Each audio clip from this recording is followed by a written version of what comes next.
it is then about the process. It is then about the steps you're going to take along the way, whether it's, setting up a regular direct debit payment into an investment, or whether it's checking. As you're trying to build out your financial stability over time, you have to be patient. There are always going to be things that pop up that. The very, very successful athletes that I've worked with understand that it doesn't matter that it's a 4-year cycle. The thing that I do today is going to be absolutely crucial to get me there. Creating good habits, which ultimately led to a better performance. Would that be probably fair?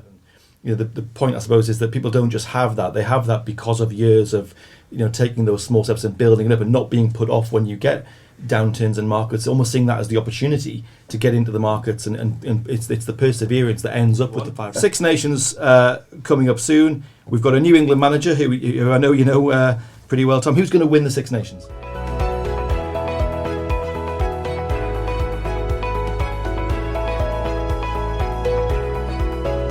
Hello everyone, and welcome back to another True Potential Do More With Your Money podcast. It's episode 152 this week, and we're talking about sports mentality and your retirement, particularly rugby and retirement. What have they got in common? Well, keep watching and you'll find out.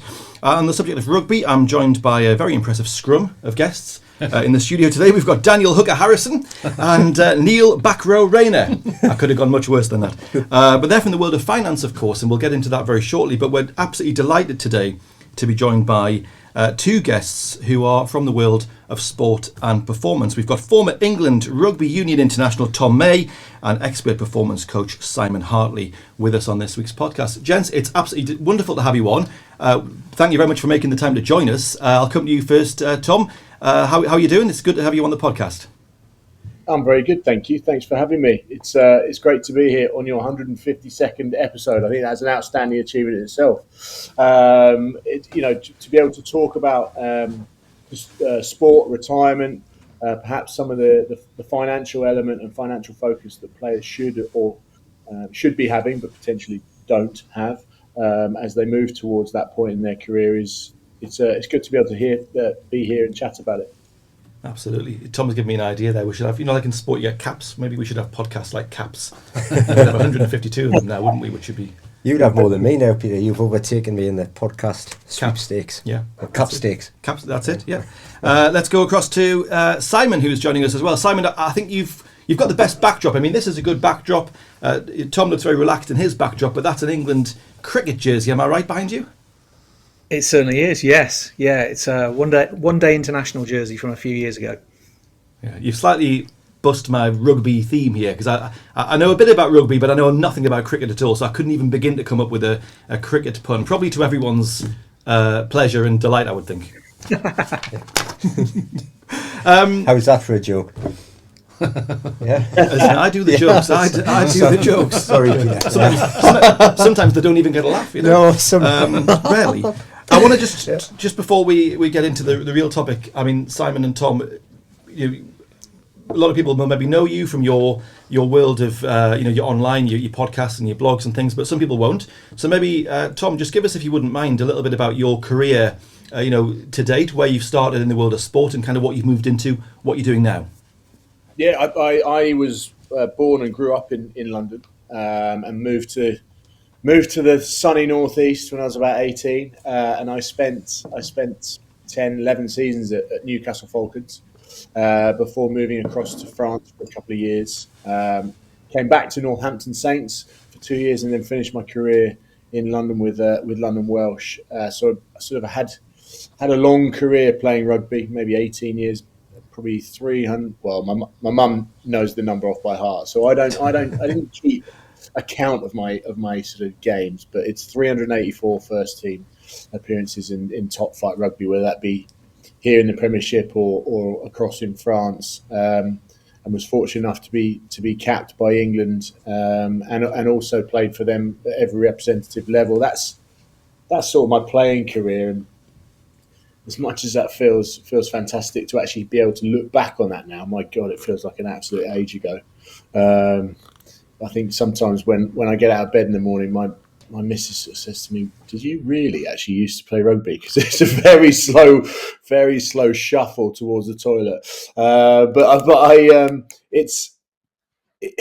I guess what I've had to experience since is there's been some fantastic times, don't get me wrong, but that whole issue around athlete transition is something that clearly I've experienced, something I'm very passionate about. So being able to highlight some of those issues with some of the work that I'm doing with Simon on the podcast, the Podium podcast, it has been brilliant. I've sort of been involved in various different consultancy roles since my retirement, which has given me a good knowledge of various different industries and sectors. I'm starting to work out what I like and what I don't like, the sorts of people I would like to work with and those that I don't, because I think that's equally as important. And then also I'm lucky enough to be involved in media as well. So commentating or doing some punditry work for the likes of BT and Talk Sport is what fills my time up now, as well as kids. 2 kids and another one on the way. Tom, I think you probably undersold yourself slightly when you were talking about your career as well, because you're a rarefied beast, having represented Newcastle and won a couple of cups as well. It's not many people can say that, both for rugby and indeed for football as well, for soccer. So, thank you for helping Newcastle have a bit of pride in the past as well. I think hey, there'll be a few back in a bit more silverware this year with a black and white Newcastle United shirt on. You never know the luck. We'll treat you as our good luck charm. Yeah. Tom also said it was a sunny day when he signed for Newcastle. There's not been many of those over the last 18 years either, Tom. So, not indeed. I think one of the things you mentioned there, and I often get asked what are the highlights of my career, and I think it's very easy to highlight sort of individual achievements, but actually, those cup wins that we had, the 2 cup wins, obviously we forget the one that we lost, but the 2 cup wins against Quins and against Sale were amazing. I think winning stuff on a domestic level with people that you play with week in, week out, the guys that you go through so much hard work with through pre-season and a season in itself is they're the things that really stand out. They're the memories that really stick in your head. Yeah. No, it's what makes rugby such a great game, actually. It's that team effort, or the squad effort to get there as well. And as you say, you all lose together and you all win together and you celebrate together as well. So, yeah, very good. Yeah, some good celebrations at various different bars down on the quayside over the times. Yeah, I'll bet. That's for an entirely different podcast. That's a different podcast. Yeah. Simon, I want to bring you in, Simon, because you're an expert performance coach. You've been doing this for a long, long time. I mean, you read a lot nowadays, or I certainly do, about performance coaching in sport, and there are podcasts dedicated to that. But they're quite newer. I feel like they're quite new. But you've been doing it for an awful long time. Absolute expert in your field. You must have come into some contact with some fascinating people and some fascinating stories over your career. Tell us a bit about your career to date and how it's maybe changed over the years. Yeah, actually, like you say, the mental game, as it were, and people thinking about their mentality is quite new. But I came into the field of sports psychology at the turn of the millennium. Came up to the northeast. Actually, Tom and I met whilst I was working at Newcastle Falcons, and he was playing there. And I had 9 glorious years in the northeast of England. Absolutely loved them.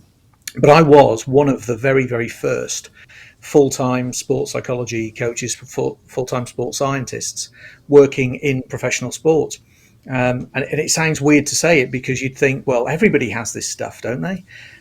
But yeah, at the time, it was very, very rare, even in professional sport. I started working it was in about 2004, started working in the Olympic programs when the organisation called the English Institute of Sport was born. And I'm sure if you guys have driven through Gateshead, you'll have noticed that there's a building that was in the car park of Gateshead Stadium, which was our first English Institute of Sport sort of regional hub in the northeast. And that was really the first time that sports psychology and sports science was brought into the mainstream in the Olympic programs and then subsequently in professional sport. So yeah, it's bizarre when you say it out loud that this stuff has been kind of around for quite a long time, but it's really only just appearing on the radar. Yeah, absolutely. Getting into the real sort of subject then of the discussion today, Simon, I read your a blog you wrote. I think you wrote it a couple of years ago, but you were talking about working with a tennis player, and your point in the blog was focus on the process, not the result. Which I think you were saying in your blog. I mean, you can talk about it better than me, but it was something which really you had to sort of get the professional sports person at that time to really think differently. And I suppose maybe in some of your guys' world, Neil and Dan, we talk to clients around focus on, have a goal in mind for sure, and that. But then, the process of getting started is quite important. But maybe, Simon, just before we bring in Dan and Neil, tell us a bit more about that thought process and focusing on the process, not the result, which is probably the opposite of what most people naturally are driven towards. But what was your take on that? It's absolutely true. I think lots of people not only focus on the outcome, they sometimes get paralysed by it. I mean, if you think about where people's stresses and worries come from and where that feeling of pressure comes from, normally it's that we're attaching ourselves to the outcome. We want the outcome. And we take our eye off the process. But of course, the process is going to get us to the outcome. The outcome always follows the process. It's a result of the process.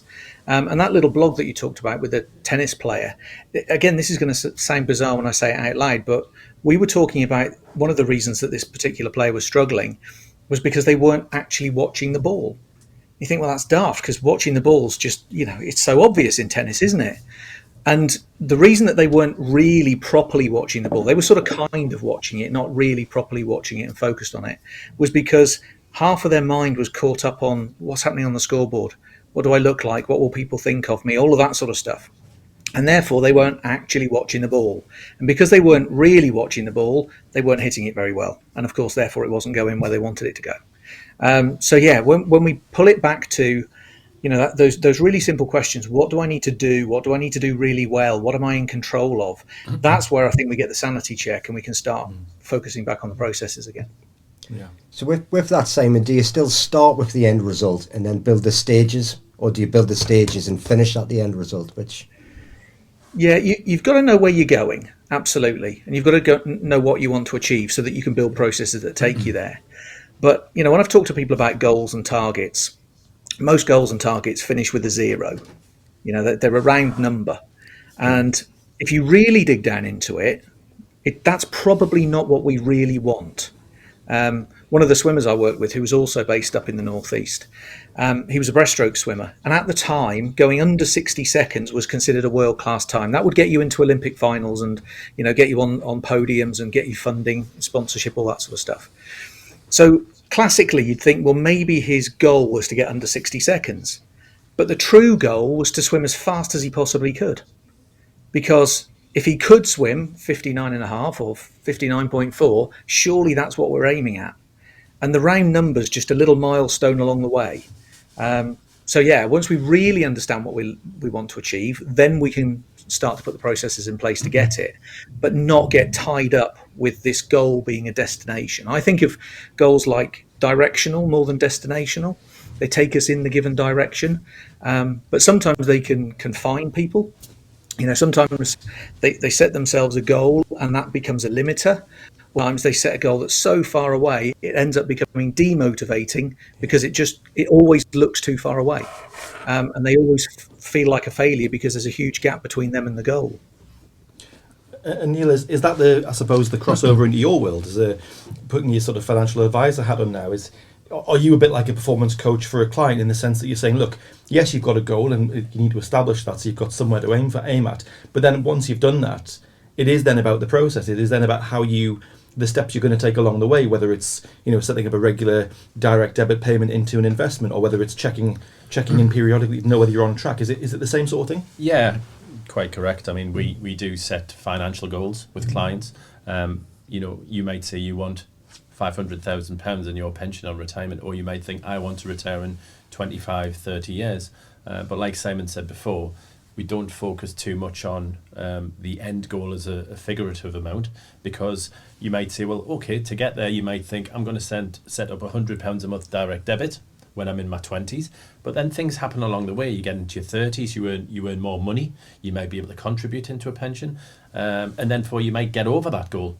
But it is getting some good procedures in place, like regular saving and regular habits, in order to get to that given spot. And do you try and get clients to do what Simon's saying there as well, Neil, in terms of visualising what the end goal could? So it's not just I'm going to have £20,000 a year for my pension. It's what's your retirement going to look like? You know, in terms of what are your days? What do you want to like? do? Yeah. You know, do you want to go on holidays? Painting a picture in the head of maybe what retirement looks like. Yeah.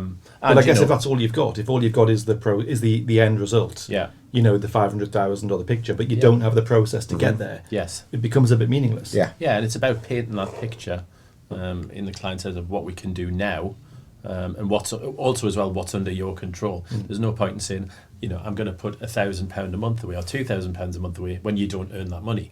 So it's all about controlling what you can now and hopefully building up to that. No, and Simon made a great point about it can be demotivating as well, because so we've talked about in other podcasts before is sometimes you might need the £1,000 a month saving to get to where you want to. Yes. But if you make that goal unrealistic and maybe you're not visualising it, but importantly you're then not working backward and looking at the processes. Very demotivating. You'd be demotivated. I'll never get there because all I can afford right now is £100. Now what we'd obviously say is a start is better than nothing at all. Yeah. You know, get started, get the process in place, and then we can adapt it and we can add to it. Yeah, good habits. Good habits to get there and then build on those good habits. Yeah.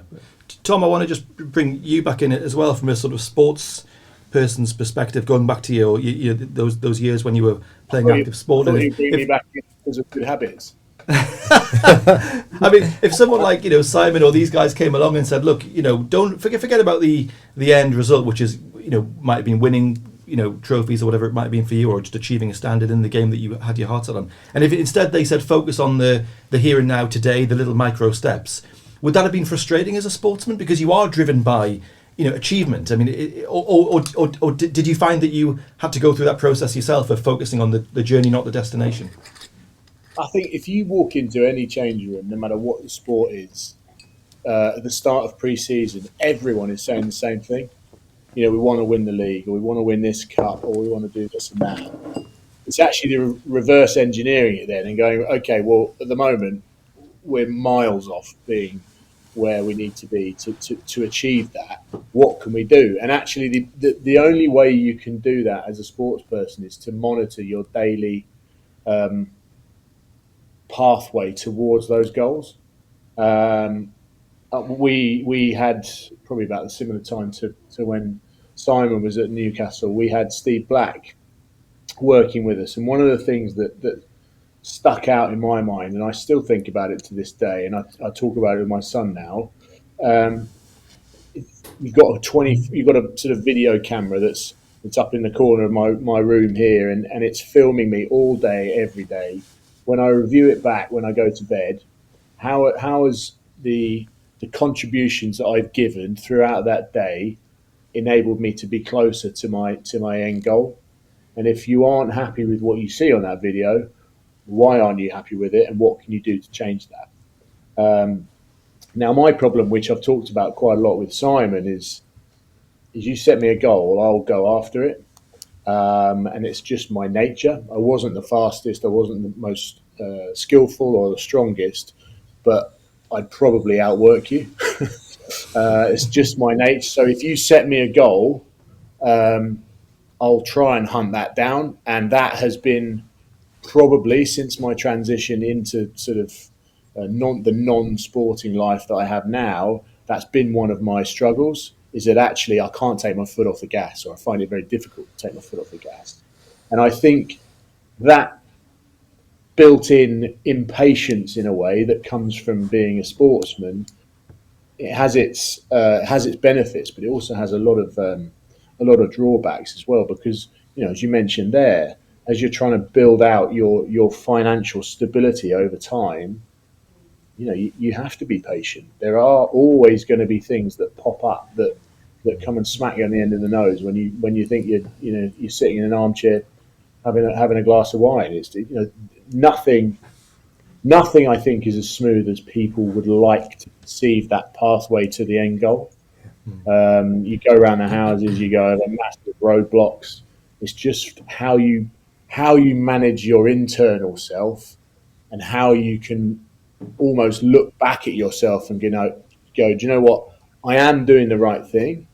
but also going, I'm doing the wrong thing here. I know full well I'm too engrossed in what I'm doing at times for my own good, and that's a step for me, because at least now I can acknowledge it, and I'm trying to rectify those things. And I think that's it.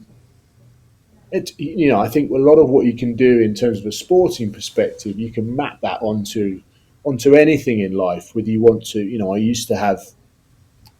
Oh, Simon will correct me. He'll tell me I'm calling it something completely wrong, but it was like a sort of dream board, whereby you put up your dreams. What, this is the sort of house I want to live in. This is the sort of lifestyle I want to have, and actually start thinking in that way, that manner, and it gravitates you towards that. You'll find a way to achieve those goals, and I think that for me is quite good. But I'm extremely, almost overly ambitious, to the point where sometimes it sort of backfires on me, and it's been the word demotivating has been mentioned twice already, and I'd sort of challenge that and say maybe not demotivating, but it's an extreme frustration which can almost sort of develop into sort of a refining of your motivation to get after that, if that makes sense. I'm not quite sure. No, it does. It makes a lot of sense. And actually, it's something resonates a lot with a lot of people's savings journeys as well, where you can imagine it's not something which happens overnight. We're having to tell people to stay the course for 10, 20, 30 years. If we look at, say, the year we had last year with markets, it was a bad year to be invested from there. And we could see some of this getting manifested from our clients. You could see some frustration because maybe it wasn't performing as they would have liked. And actually, in some cases, it was a really bad year because someone was just about to retire as well. So you can imagine you're approaching 63, 64, 65 years old. You've had this goal in place, and then it can almost feel like the rug's getting pulled up from under you. So we spent a lot of time telling people this will pass, telling people it's never that smooth journey like Tom says. It can be a volatile journey up and down there. But I don't know, maybe I know you're meant to be asking the questions, Peter. No, sorry, but not at all. I don't know if Simon or Tom have got kind of tips on how you deal with the road bumps and how you can allay those frustrations and remind yourself of the overall goal. Yeah, actually, Tom and I have reflected, and we've done this a few times on our Podium podcast. There are differences often between professional sports that play week in, week out, and sports that are in the Olympic programs, where essentially you've got 4 years before you get your big competition. You might get Worlds and Europeans in between, but there are long training cycles before you get into competition often. And the mentality, I think, around those programs is really, really interesting. The very, very successful athletes that I've worked with understand that it doesn't matter that it's a 4-year cycle. The thing that I do today is going to be absolutely crucial to get me there. And they've got a really sharp perspective on the importance of today's training session, even though it's part of a 4-year cycle and the Olympics looks years and years away. They know exactly how this session contributes. And as Tom was saying, actually, if I look at the difference between the very, very best in the Olympic programs, they used to squeeze more out of every single training session than their competitors.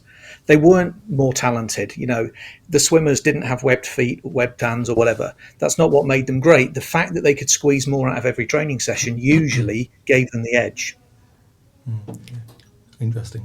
I'm happy for you to ask questions. You can go into bat whenever you want. Simon, I was just going to say on that point. I missed the how's that cricket joke earlier, you see, but I've got my Simon, I was just going to say on that point, do you mean that because they were getting more out of each sort of daily session, that was creating good habits, which ultimately led to a better performance? Would that be probably fair? Yeah, absolutely. And momentum's also really important. It's a really powerful force. So when you're doing something well and you take your norm to a higher level and then you build on it again and again and again and again, it takes you into a completely different space. So yeah, momentum's absolutely critical. If we can, you were talking about being able to kickstart something earlier and then build on it. That's a really, really important dynamic, I think. And when I look at, again, those who have been really successful, their start point was often lower than other people's, but they were really consistent about what they did, and they built a momentum along the way. Yeah. Yeah. And actually, we do talk about that, don't we, in terms of investing, Neil? There's a thing called pound cost averaging, which is just those regular investments, taking advantage rather than at the time markets, which is, let's face it, pretty impossible for the layperson to do, but just that consistency of investing as and when you can, and the technology that you pioneered here down with Impulse Save makes it possible to make those investments as in seconds from a phone as regularly as you want, and that's maybe the tie up there with consistency in sport, right? Yeah, creating habits, but improving on those daily habits, which Simon has just said. We'll find that most people who have considerable amounts of money, be it in a pension or retirement or just general wealth, haven't really invested large sums or lump sums at various points of their life. What they've normally done is regularly save and then improve on those savings on a monthly basis. Yeah. Just to add Yeah, go ahead, Tom. Just to add a couple of bits there from the sports person's perspective around those sort of trials and tribulations. I think you've got the two different ways of approaching it, in that you can let it beat you, and that's largely determined by your sort of internal self, or you can actually realise that actually the people that make or achieve in life the most, I think we're always really we find the simplest route to look at someone, and we say, I don't know, Elon Musk, for example. He's amazing. He's incredibly successful. He's done this, that, and the other. Oh yeah, well, if you lift the lid up on everything else he's been through, he's been nearly bankrupt about 100 times. That process of what are you going to do when you face that roadblock? Are you just going to roll over and let it beat you? Where the way I was set up was, okay, I've been dented, but what this will do is help me learn to be better, to be stronger. I'll bounce back stronger. You hear athletes talk about it all the time when they're injured. If you can use your language in a more positive way and restructure that, I think that can help within sort of investments and building a financial portfolio too. Yeah, no, it's a really good point. You made the point, Neil, about use the example of the £500,000 pension pot, and the point, I suppose, is that people don't just have that; they have that because of years of taking those small steps and building it up, and not being put off when you get downturns in markets. Almost seeing that as the opportunity to get into the markets, and it's the perseverance that ends up with the 500,000 pension pot, not just you don't just wake up one morning and have that. Tom, I wanted to quickly ask you a question about, you talked earlier about the transition from your sporting life into the life you have now, and how you made that change. And I just wondered, you hear a lot of sports people talk about the difficulties that happen around that point where you're no longer doing the training every day, you're not in the dressing room anymore, you've got to adapt to a new life. I wanted to get your thoughts just a bit more on how you made that transition, and what have you almost replaced that with. And then from your point of view, Simon, working with athletes, do you carry on working with them through that transition? Do you find that it then becomes a different type of coaching to take an athlete over that moment in their life where they're no longer an active sports person, they're an ex-sportsman, if you like? So I think with regards to transition, I think the first thing, and unfortunately my wife's not around because she backed me up, I haven't really given it up. I still train every day, and actually it keeps me sane, because I think that's become part of my daily setup. It's part of my routine. It's brilliant for airing any stress that you have. I think exercise is a talk about creating good habits. Exercise is a perfect way to develop yourself and strengthen yourself against mental and physical health. In terms of transition, I played for 18, 19 years, and only one of those did I just play rugby, and that was the year I got dropped the most. So you would probably say that actually people would have looked at me and gone, "Oh, Tom will be absolutely fine when he transitions. He sort of knows what he wants to do. Loads of people, this, that, and the other." Actually, when I transitioned, I sort of walked out and was like, I believed what people had told me. Now, I got divorced, moved to London, I transitioned out of sport, and I went self-employed, all within basically probably 6 to 9 months. You could not have written a worse transition for anyone. And actually, it's made me step back, learn a load about myself, learn a load about how the corporate and business world functions in comparison to sport. There's a lot more or far more hidden agendas within the business world than there are in the sort of sporting change room. That's for sure. But I think what it's highlighted to me is actually sports transition it's not going away. It's not a problem that is, they're retired, they'll be all right, they've made a load of money. Probably 99.5% of athletes can't retire and do nothing. The vast majority need to go and find where they're going to get their next employment from, and quickly. And that's something that I've been really passionate about. In fact, that's really where Simon and I started talking again. Yeah. Well, I was going to ask that question, Simon, of you. Does finance almost play a part in some of the coaching work that you do? I think the mindset around transition applies to finance, but it applies to a lot of areas in their life. If I look at the biggest challenges, there's a functional challenge, like, I need to find something else to do. There's usually some skills that I need to learn. But the bigger challenges are often around identity. They're around who you understand yourself to be, who you believe you are. And for a lot of the athletes that I've worked with, they've only ever known themselves as a swimmer, a rugby player, a footballer, because since probably the age of 5 or 6, that's been absolutely central to their identity. It's what they know themselves as, it's what everybody else knows them as, but it's also the way that they've become successful in life. That's how they're recognised by people.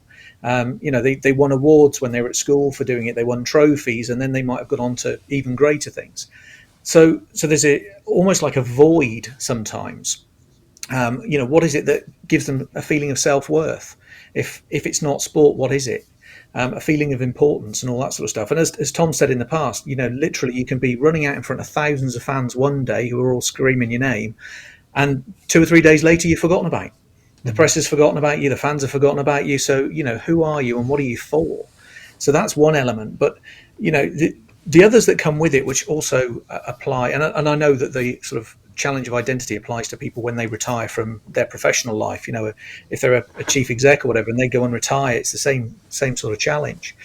But finding another passion, finding something that means a lot, not just a job that pays your wage, but something that you can genuinely feel passionate about is a challenge for people. And the other one that Tom and I have reflected on a few times, you've gone from being usually world class in your field to being an absolute novice at whatever this next thing is overnight. That's a huge challenge. Yeah. So it's not one dimensional at all. There are so many elements to the challenge of transitioning, which is why, as you said, I tend to work with people whilst they're an athlete through the transition off and out the other side into whatever they do in life next. Yeah. I mean, there's a transition in both of your worlds, in the sense of, particularly yours, Neil, when you're talking to clients who are building up their wealth towards retirement, and then they get to that point where retirement, as you said earlier, is on the horizon. Mm-hmm. And how does your conversation change with clients when they're getting to the point of, what am I going to do? What is the best way for me to use my accumulated wealth now? It must be a different type of conversation you have at that point. Yeah, we do. We have all sorts of conversation because their life will change. They'll not be working anymore. They'll have different passions, different goals that they want to achieve when they get to a certain retirement age. And also they don't realise that pension fund has got to last them for the rest of their life as well. Mm-hmm. So whatever they spend on a monthly basis, is it for how many holidays do you want to go on in a year? Do you want to go on some cruises? Do you want to travel the world? Everything that you couldn't really have time for when you were working. And some people take partial retirement as well. Some people want to continue to work, which is really important because, like the most of the UK, if you've worked all your life, you don't feel like sitting in the house is going to be for you. Well, it could be a long time as well. You imagine, average male life expectancy is now in the early 80s. Yeah. So you retire at the age of 65 or so. Yeah. It could be 20 years of actually being physically and mentally active still. It's not like the bad old days where you'd work a very heavy, laborious job. and you'd almost limp to retirement, and you'd pass away a few years later. Well, you've probably got the same problem that Tom was talking about, in the sense of, you finish your sporting career, what do you do next? You finish your job, you finish work, and maybe in your 60s, what are you going to do for the next 20 years? Yeah, but also sitting around at home isn't well, the answer. when Tom and Simon were talking about changing occupations, Tom's been a rugby player, and then he's going into consultancy and stuff like that, and he's finding the point about being a novice in some different field. Well, that's for a lot of clients as well, because you could have done the same job for 30, 35 years, and you might move into partial retirement, but also want to take a different job and concentrate on something else. I think also the challenge of being a novice in something, I think, is quite exciting. Yeah. As well, it's I think as human beings, we like to learn, we like to be pushed, and I think it's an interesting thing for retirement, which is all of a sudden I don't need to come into this office every day. But what am I going to learn instead? What am I going to push myself forward to? What's going to be my new goal, I guess? Yeah. I think one of the issues with that, from a sporting perspective, is generally sports people towards the middle or end of their career are earning quite well. Yeah. So when you come out and you suddenly get this realization that what you've been earning, you've basically been blagging a living for a long period of time, and it sort of dawns on you like, gee, like if I'm going to go and earn this sort of money, I've got to spend 15 years in one company and go full height of that company. That's tough to take, because it's very well known that sports people will live to whatever contract they're on. A lot of them are prepared for life after, and that's becoming better and better as professionalism evolves as a sort of body across sport. But like that sort of drop is what we're trying to.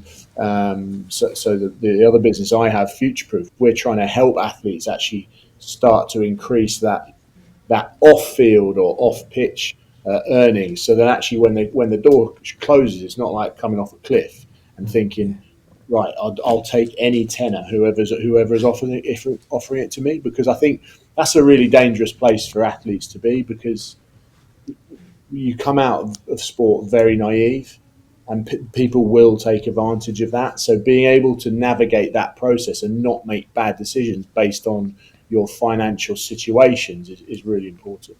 Yeah, fantastic. Absolutely. I think it's I know a couple of ex-Falcons, one of whom did his last 2 years contract at the Falcons. He came here and worked part-time. And he actually got his qualifications because he said exactly what you were saying, Tom. He realised the end was nigh, but he also realised he had to try and replicate those earnings, which he was an ex-international player as well, so he was on a good earner. And I think he was given good guidance. He was also pretty lucky that he was looked after by us. So that type of role you're talking about there, Tom, for all retirement sports people, I think it's so important. I think it's really key. I would guess as well, finding something which replaces the adrenaline rush is a challenge, because let's face it, you're walking out in a stadium full of thousands of people.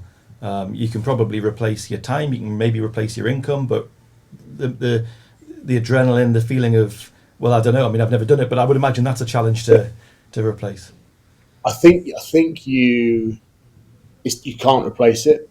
I think there's an element whereby athletes go down a pretty well-trodden route of just trying to escape from it, and that's a lot of that revolves around alcohol. But I think also once you do come to terms with it. Actually, I watch the TV now, and I'm like, I've absolutely got no interest getting smashed about on a Saturday afternoon. But I like that sort of build up to the waking up in the morning of a match day, all the way through that preparation to the bit where I put my foot on the pitch. If you could do that daily and then not play, it'd be amazing. Because that sort of painful part of playing is actually got to the point where I'm just like, no.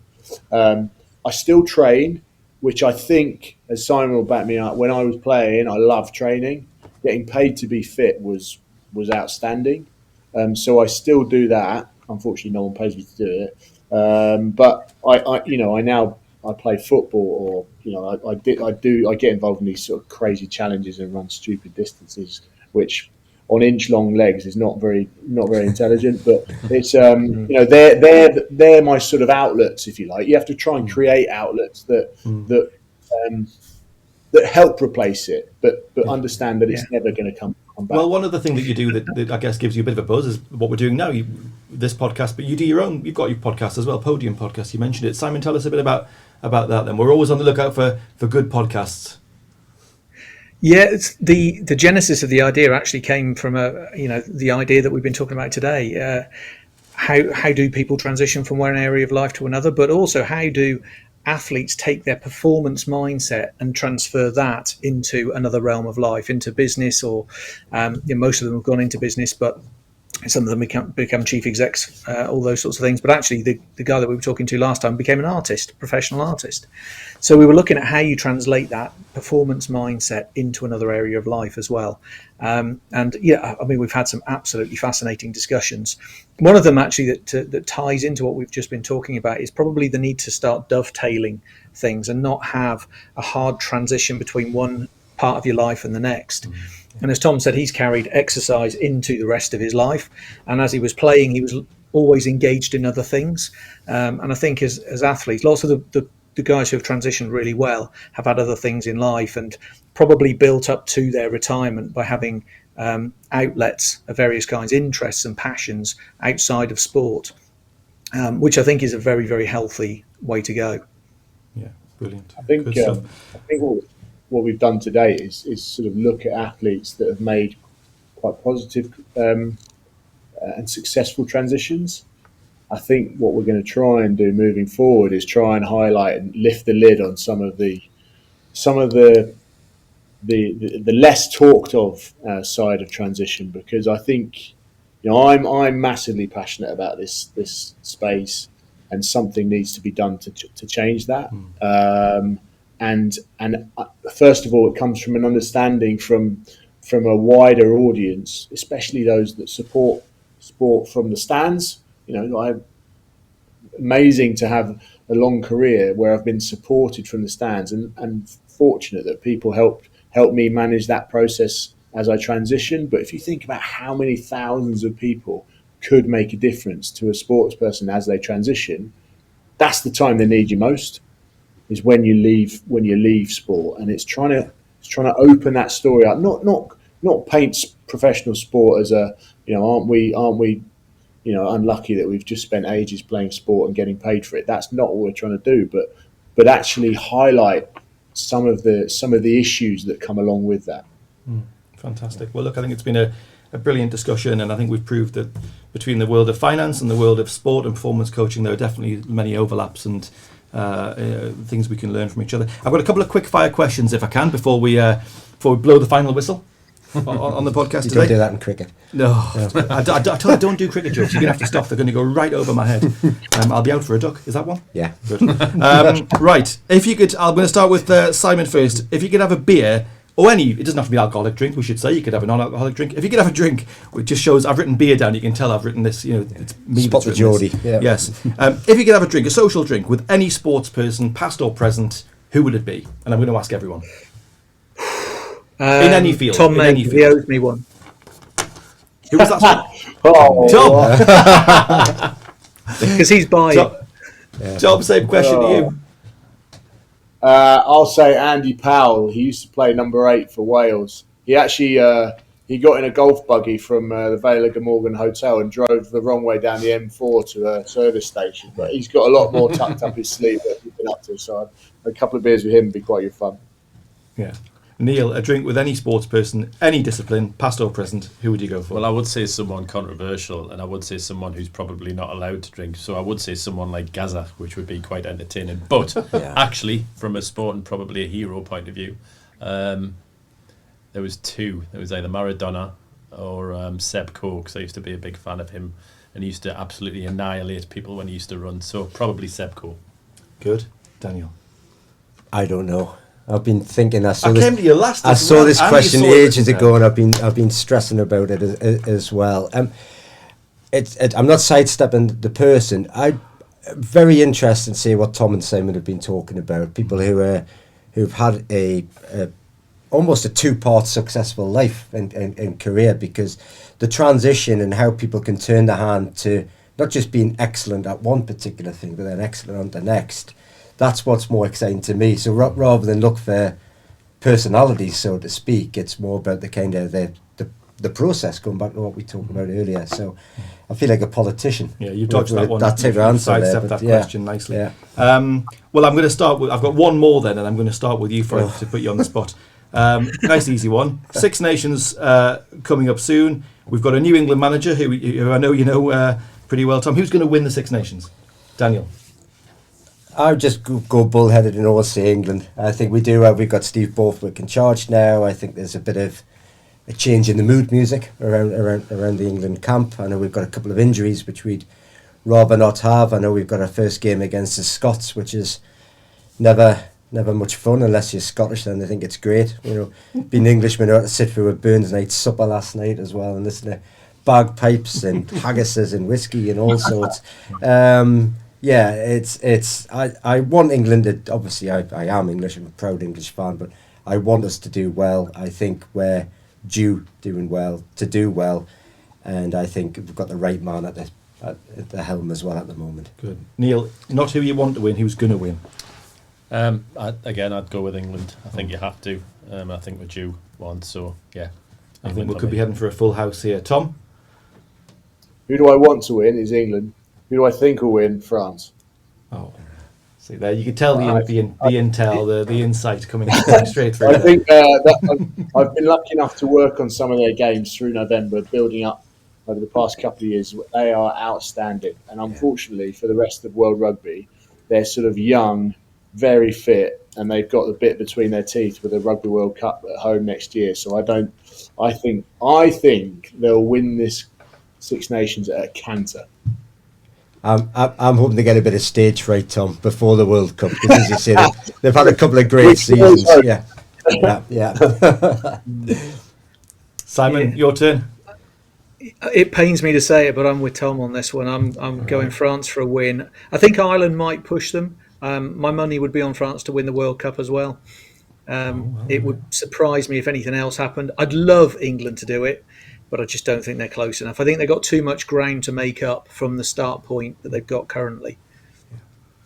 What about... Well, they need you, don't they? That's what they need. They need you, Simon, to get in there and show them what they're doing wrong. Maybe they're focusing too much on the result and not the process. I don't know. Hey, the guys in there know all this stuff inside out. If they wanted some help, give us a buzz. But they know this stuff inside out. Nice plug. Yeah. Listen, that's been fantastic, and we've taken up enough of your time. So thank you very, very much for joining us today. I think it's been a really interesting. I love these podcasts, by the way, when we can get, if you like, reflect our world into your world and see what bounces back. And more often than not, quite a lot does. And it's been a really interesting discussion. As I said before, I think we've definitely learned a bit and proved that there are many synergies between what we do every day and what you do every day. And I think we can learn a lot from each other. So thank you very, very much. Thank you, Daniel. Thank you, Neil, as well. And thanks, Tom and Simon. And give us a plug again for your podcast. If people want to go and find out more from you, where can they go? Podium the Podcast. Podium Podcast. They see they've practiced that, doing it together, you see, as well. Stereo surround You can sound. you can tell you're experts in this field as well. But normally it's because Simon lives in the country and he's got like dial-up internet, so he's always like 5 seconds behind. I feel your pain, Simon. During lockdown, I used to have to go and sit in the garden with the mobile phone like that, just to get any sort of video signal. So, yeah. Great stuff. Well, look, thank you very much once again. And ladies and gentlemen, thank you for tuning in today, for watching the Do More With Your Money podcast and listening to it. And as we always say, we'd really appreciate it if you give us a like and give us a subscribe if you haven't already, because if you do that, you'll get more of our insights, but more importantly, you'll get more of our guests, because we're going to do this a bit more often this year as well. So please do hit that big red button and hit subscribe. But for now, thanks for watching. We'll see you next time. Bye for now. Subscribing to the True Potential YouTube channel is quick and easy. Simply go to the channel on your desktop or through the YouTube app on your phone and click the subscribe button. You can then press the notification bell symbol if you wish to be notified as and when new videos are released. Doing this is a great way to keep yourself updated with market developments and personal finance insights. Thank you to everyone who has subscribed, and we look forward to continuing to help you do more with your money.